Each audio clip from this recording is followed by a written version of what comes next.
More than 260 Ukrainian soldiers have left the Azovstal steelworks in Mariupol after an assault which lasted 82 days. The Russian Ministry of Defense says that this video shows Ukrainian soldiers surrendering at the plant. Sky News has verified the location, and we have blurred the faces of alleged Ukrainian soldiers. This is in line with the Geneva Convention on Prisoners of War. Our international affairs editor, Dominic Waghorn, is in Kharkiv with more on what might happen next. We know that 264 men were evacuated from the Azovstal steelworks, and 53 of them went to a hospital in the Russian-held east of Ukraine. The rest, over 200, around 211, have gone to a different town. But there's a different interpretation of what has happened depending on which side you're listening to.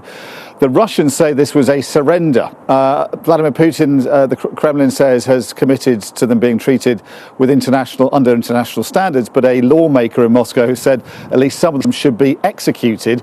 There's no sound, I think, or evidence from the Russians at the moment that they're going to be let go. The Ukrainians, though, say that they have been let out as part of a prisoner exchange, and they say they had no alternative but for them to be evacuated because military means of rescuing them and lifting the siege on the plant had come to nothing. They've fought this battle for 82 days against the Russians, seeing off a huge amount of firepower, artillery airstrikes and cluster bombs used against them, and against all the odds, and I think against most experts' expectations, they've carried on fighting, but the Ukrainians are now admitting that that fight is over. So I think the question is what's going to happen to these fighters who've been able to get out, but also what happens to those left behind. We still don't know exactly how many of them there are. I spoke to Natalia Tsariska earlier, and she's a wife of one of the fighters, and she doesn't know whether her husband is one of those who's been let out or whether he's still in the bowels of that steelworks. I asked her, though, how she was doing today.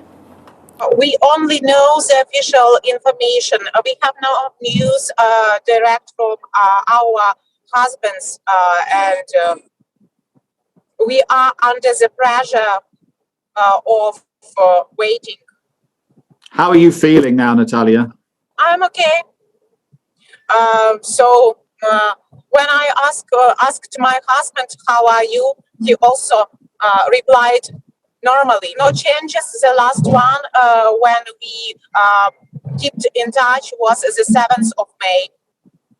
So you have no idea if he's amongst the people who've been evacuated today? So I have no list of people, and I have no information, but at the bottom of my heart, I feel that he is okay. I don't lose my hope.